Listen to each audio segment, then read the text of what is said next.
আজকে আমরা রেফ যোগে শব্দের বর্ণ বিশ্লেষণ দেখব।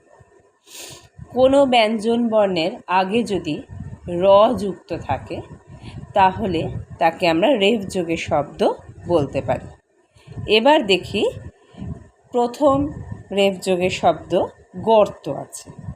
গর্তটার কিভাবে আমরা বর্ণ বিশ্লেষণ করব। আমরা কিভাবে করেছি, গ যোগ অ, গয়ের বর্ণ গ বর্ণের বিশ্লেষণ হলো।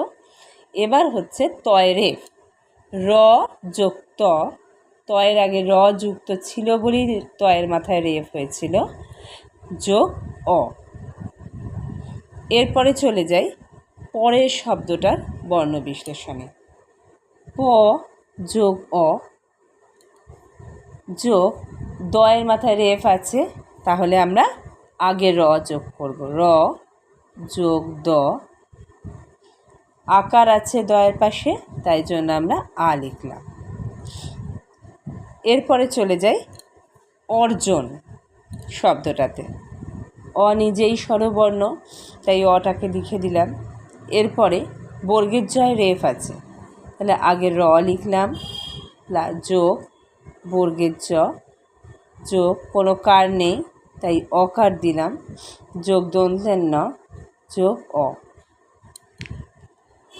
এভাবে হয়ে গেল অর্জন শব্দটার বর্ণ বিশ্লেষণ। এরপরে চলে যাই আদর্শ।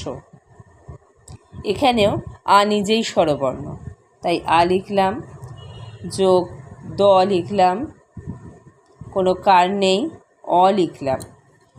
তালিবস্যয়ের মাথায় রেফ আছে, তাই যোগ র আগে লিখলাম, তারপর তালবস্য যোগ অ।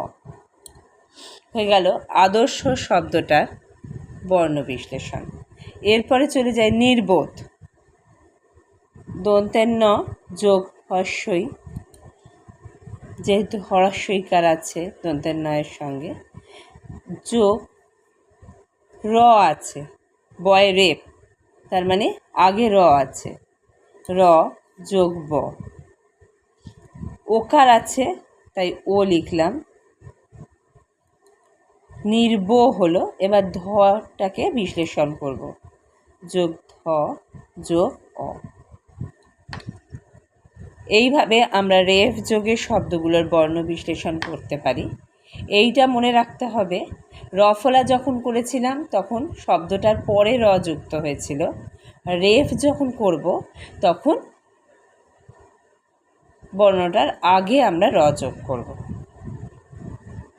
কোনো বর্ণের মাথায় রেফ থাকলে তার আগে আমরা র যোগ করব, আর যদি কোনো বর্ণের সঙ্গে রফলা থাকে তাহলে বর্ণটার পরে আমরা র যোগ করব। এটা আমরা মনে রাখব। আজ এটুকুই।